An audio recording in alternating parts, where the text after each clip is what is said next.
বাংলাদেশে মাজারের বিরুদ্ধে কথা বলা আর অলিদের বিরুদ্ধে কথা বলা এক জিনিস না। মাজার পূজারী যারা আছে তারা এটাকে বিকৃত করে আমরা অলিদের বিরুদ্ধে বলছি, এ ধরনের একটা প্রপাগান্ডা কিন্তু চালিয়ে দিচ্ছে। এটা হচ্ছে তাদের নেক্সট শুরুতের ধোঁকাবাজি। আমরা আমাদের সম্পর্ক হবে মসজিদের সাথে, মাজারের সাথে না। স্পষ্ট কোরআনে কারিমে আল্লাহ পাক ইরশাদ করেছেন কবরের উপরে বিল্ডিং বানানো যাবে না। আমি কি আল্লাহটা শুনবো নাকি এদেশের তথাকথিত নাস্তিক বুদ্ধিজীবীদের কথা শুনবো? আল্লাহ বলছে তুমি সত্যের বাণী যদি উচ্চারণ করতে পারো হিম্মত নিয়ে, তাহলে যদি গোটা পৃথিবী তোমার বিপক্ষে চলে যায় তুমি সত্য থেকে এক চুলও সরবে না। আজকে আমি হকার সাইফুল বলল, যদি আমি রাষ্ট্রের কোনো দায়িত্বে আসতে পারতাম, আমি একদিন বেঁচে থাকতাম বাংলাদেশের প্রত্যেকটা মাজারকে ভেঙে মাটির সাথে গুড়িয়ে দিতাম। এতে করে আমার জীবনে কি হবে আমি সেটা দেখব না। এই মাজার ভাঙ্গার সাথে আল্লাহর সন্তুষ্টি জড়িত। আপনারা মনে করেন মাজারে যিনি শুয়ে আছে উনি হয়তো আল্লাহর জান্নাতে চলে গেছে। হযরত শাহজালাল শাহপরানরা আমাদেরকে ইসলামের দ্বীনি শিক্ষা দিয়েছে। আমার তো মনে হয় যদি শাহজালালকে আল্লাহ আরেকবার ফিরে দিত, শাহজালাল সিলেটের খাদেমকে আগে জবাই করতো যে বেটা বদমাইশ, আমি এসেছি এই জমিনের মধ্যে ইসলামকে কায়েম করার জন্য, আর তুই আমার পূজা করে আল্লাহর সাথে নাফরমানি করতেছিস। না, এটা শাহজালালের শিক্ষা হতে পারে না, এটা শাহপরানের শিক্ষা হতে পারে না। এটা হচ্ছে ধান্দাবাজ ব্যবসায়ী যারা আছে মাজার পূজারী, ওদের ধান্দা ওইটা। কি হয়েছে আজকে আপনারা আইসা মানববন্ধন করতেছেন কেন? মাজার ভাঙতেছি। আরে মাজার ভাঙতেছি আল্লাহকে খুশি করার জন্য। আর আপনারা মাজারে গাঁজা টানেন কেন? আপনারা মাজারে সেলফি তুলে মেয়ে ছেলে একসাথে এভাবে অবৈধ কাজ করতেছেন কেন? গান বাজনা ঢোল বাদ্য বাউল শিল্পী যারা আছেন, কোরআনের কোন রেফারেন্স আছে? আসেন, আমি হকার সাইফুল চ্যালেঞ্জ করি, কোথায় বসবেন? কোরআন থেকে প্রমাণ করে দিব গান বাজনা বাদ্য ঢোল হারাম, মাজার হারাম। আরে ভাই, বিশ্বনবীর কাছে যেখানে ছাওয়া নিষেধ, সেখানে আমরা দেখছি অনেকে মাজারা যায় সেজদা দিচ্ছে। ওই চট্টগ্রামে এক ভণ্ড আছে মাইজ ভান্ডারের ওখানে, দেখি মহিলারা তারা সেজদা দিচ্ছে। আপনি এভাবে গোটা ইসলামটাকে ধ্বংস করে দিবেন আর আমরা ইসলামের পক্ষে কথা বলতে পারবো না। আপনি শয়তানের অনুসারী হয়ে হুঙ্কার ছাড়বেন আর আমি রাসূলের সৈনিক হয়ে আপনার হুঙ্কারের প্রতিবাদ করতে পারবো না। মুসলমান কি এত দুর্বল? তবে আমি মনে করব হয়তো অনেক জায়গায় বেশি একটু ওভারটেকিং হচ্ছে। আগে আমাদের ইসলামকে ক্ষমতায় আনতে হবে, তারপরে মাজার না শুধু কোন ভণ্ড অলির দরবারও এই দেশে থাকবে না। দেওয়ানবাগী মতিঝিলের বিশ্ববিখ্যাত শয়তান ছিল, নির্বাজাল শয়তান দেওয়ানবাগী। সেই দেওয়ানবাগীর মাজার ভাঙ্গার কারণে একদল এসে মানববন্ধন করে, লজ্জা প্রত্যেকটা মুসলমানের জন্য। এইভাবে বিভিন্ন দরবার শরীফে আমরা দেখি যে এখানে উরুসের নামে গান বাজনা হচ্ছে, যেটা ইসলাম পরিপন্থী, কোরআন পরিপন্থী। অতএব আমরা যেটা মনে করি, সৌদি আরবে যখন মানুষ হজ করতে যায় বিশ্বনবীর কবর জিয়ারত করে, কবরকে পিছনে রেখে পাবে, অর্থাৎ বিশ্বনবীর কবরের কাছেও কিছু চাওয়া যায় না, সেখানে বাংলাদেশের অলিদের কাছে কিভাবে চাওয়া যায়। আর একটা রেফারেন্স দিব, জান্নাতুল বাকিতে বিশ্বনবীর অসংখ্য সাহাবা ইজমান শুয়ে রয়েছে, ওদের কবরের উপরে একটা পাথর। বাংলাদেশে এরকম বিল্ডিং উড়াচ্ছেন, কারণটা কি? ওরা কি বিশ্বনবীর সাহাবীদের চাইতে দামি? বিশ্বনবীর এতগুলো সাহাবা জান্নাতুল বাকির মধ্যে শুয়ে রয়েছে, ওদের কবরের মধ্যে একটা পাথর। যদি ইচ্ছা করতো ওদের কবরকে সোনা রূপা দিয়া মুজাহিদ করে বানাইতে পারতো, কিন্তু আসলে আল্লাহ কোরআনে বলছে কবরের কোনো বুজুর্গি নাই, বুজুর্গি হচ্ছে আমলের। আল্লাহ পাক কোরআনে স্পষ্ট বলছে মহাসমুদ্রের ভিতরে সাঁতার না জানা ব্যক্তি যেমন অসহায়, ঠিক কবরে যে ব্যক্তি শুয়ে গেছে সে যত বড় আল্লাহর ওলি হোক সে তেমনই অসহায়। কেন? হাসরের ময়দান আল্লাহ কোরআনে স্পষ্ট বলছে আমাদের নবী মুহাম্মদ সাল্লাল্লাহু আলাইহি সাল্লাম ছাড়া প্রত্যেকটা নবী বলবে ইয়া নাফসি ইয়া নাফসি। তাহলে এই ভণ্ডদেরকে ওদের বাবা বা অলিরা কিভাবে জান্নাতে নেবে? এই বেটা গাঁজাখোর, বেটা বদমাইশ, কোরআন নাই, হাদিস নাই, ফরকালের চিন্তা নাই, আইসাই কয় আমরা মাজারের ভক্ত। অলি তোমরা মাজার ভক্ত, মাজার পূজারী, অলিদের ভক্ত না।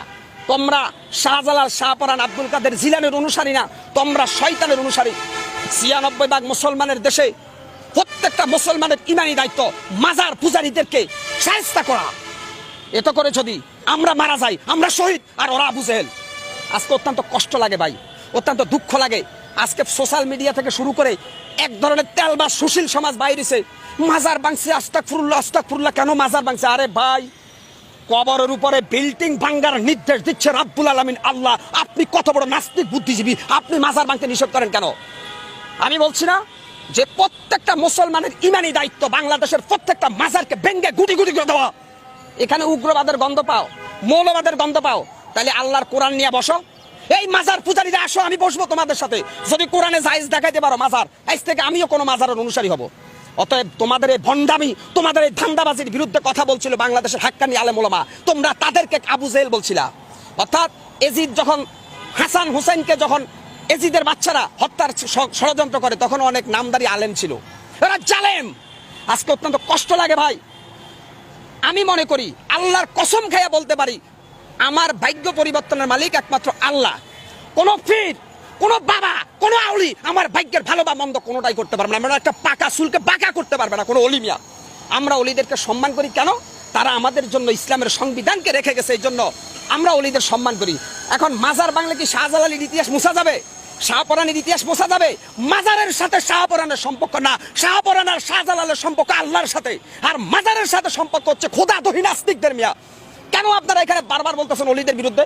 শাহজালাল, শাহপরান 360 জন যে অলি আসছে প্রত্যেকের সম্পর্ক ছিল আল্লাহর সাথে। আর যারা মাজারের মধ্যে সেজদা দেয়, পূজা করে, এদের সম্পর্ক ইবলিস শয়তানের সাথে। এরা শয়তান, এরা বাটপার, এরা ধোঁকাবাজ। কি হচ্ছে? শেখ হাসিনা ফ্যাসিস্ট হাসিনার আমলে হয়তো কেউ কথা বলতে পারে নাই, কারণ শেখ হাসিনা গোটা রাষ্ট্রটাকে জিম্মি করে রেখেছে। আজকে আমি মুসলমান, যেই দেশে মুয়াজ্জিনের আজান শুনে সূর্য উঠে, যেই দেশে মুয়াজ্জিনের আজান শুনে সূর্য ডুবে, সেই দেশে কোরআনের পক্ষে আমি কেন কথা বলতে পারবো না? মাজার পূজারীদের কোনো দলিল নাই, আর যারা মাজার পূজারীদের বিরুদ্ধে তাদের দলিল আছে আল কোরআনের সংবিধান। সেই আল কোরআনের সংবিধান দিয়ে যদি বিচার করি, তাহলে মাজার পূজারীদেরকে আমরা প্রথমে সতর্ক করব, তারপরে তাদেরকে সুযোগ দেব, তারপরে তাদের বিরুদ্ধে অল আউট অ্যাকশনে যাব প্রত্যেকটা রাসূল প্রেমিক সৈনিকরা। আল্লাহ স্পষ্ট কোরআনে বলেছে যে খবরদার শিরক করো না, শিরক করবে না। আমার হায়াতের মালিক, আমার মওতের মালিক, সবকিছুর মালিককে আল্লাহ। এই বাটপারের বাচ্চারা আরেকটা ব্যাখ্যা দিচ্ছে আমাদেরকে যে উসিলা ছাড়া কোনো কিছু হয় না। আমরা যেহেতু গুনাহগার, ওলিয়া আউলিয়ার উসিলায় আল্লাহ আমাদেরকে একটু মাফ করে দিবে। ওই বেড়া বাটপার, ফজরের নামাজের সময় মসজিদে ঢুকা আল্লাহর কাছে হাত তোলা, আল্লাহ মাফ করবে। তোর এই ভান্ডাবাজি বাটপারি বন্ধ কর বেটা। কোন মৃত মানুষের উসিলায় দোয়া করার জন্য আল্লাহ নিষেধ করছে। কোন মৃত মানুষের উসিলায় দোয়া করা যাবে না, জিন্দা মানুষের উসিলায় দোয়া করা যায়। এই বাটপারের বাচ্চারা কবরের কাছে যাইয়া আল্লাহর ওলিদের উসিলায় মাফ চায় আল্লাহর কাছে। কেন? তুই এত বড় শয়তান, আল্লাহ তো দোয়া কবুল করবে না। অর্থাৎ আল্লাহ তাআলা বলছে দোয়া কবুলের প্রথম শর্ত হচ্ছে 5 ওয়াক্ত নামাজ। দোয়া কবুলের প্রথম শর্ত পবিত্রতা অর্জন করে আল্লাহর কাছে সেজদা দেওয়া, তাহলে আল্লাহ দোয়া কবুল করবে। কিন্তু এই গাঞ্জাখোর বাটপারের বাচ্চারা কয় দোয়া কবুলের জন্য নাকি শাহজালাল লাগবে। আরে বেটা, শাহজালাল কি ওখানে আছে না আল্লাহর জান্নাত আছে তুই জানোস? এই শাহজালালের কবরে আমি গেছি, একটা অভিজ্ঞতা বলে শেষ করি। আমি সিলেট গেছিলাম শাহজালালের কবর দেখার জন্য। সেখানে দিয়া দেখলাম আরবি হরফ লেখা একটা চাদর দিয়ে শাহজালালের কবরকে ডেকে দিছে।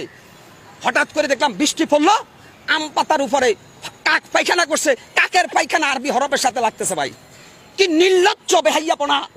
যেখানে শাহজালালের কবরের কোনো বুজুর্গি নাই, সেখানে আল্লাহর কালাম লেখা একটা চাদরের উপরে যে ফাকির পায়খানা করতেছে, এখানে কোরআন অবমাননা করতেছে। ওরে সর্বনাশ! আল্লাহর কোরআনের চাইতে কি শাহজালালের মর্যাদা বেশি বেটা? তাহলে তুমি কেন ওখানে গিলাপ লাগাইছো, আরবি হরফ লাগা, ওর মধ্যে ময়লা পড়তেছে? তাহলে আল্লাহর কোরআনের ইজ্জত কে বাদ দিয়া তুমি শাহজালালের চাদর দিয়ে ডাকছো। শাহজালাল তোমার মতো গাঁজা করে চিনে? এই বেড়া বাটপার! শাহজালাল, শাহপরানরা ছিল আল্লাহর ওলি, গৌর গোবিন্দকে সাইজ করে তারা সিলেটের জমিনে ইসলামের পতাকা উড়াইছে। আর তোমরা ইসা শাহজালালের নাম বিক্রি করে ইসলামের সরাসরি বাস দিতেছ, কোরআনের বিরুদ্ধে অবস্থান নিতেছ। তোমাদের বিস্তার ভেঙ্গে ফেলা প্রত্যেকটা মুসলমানের ইমানি দায়িত্ব। সবাই ভালো থাকবেন, সুস্থ থাকবেন ইনশাআল্লাহ।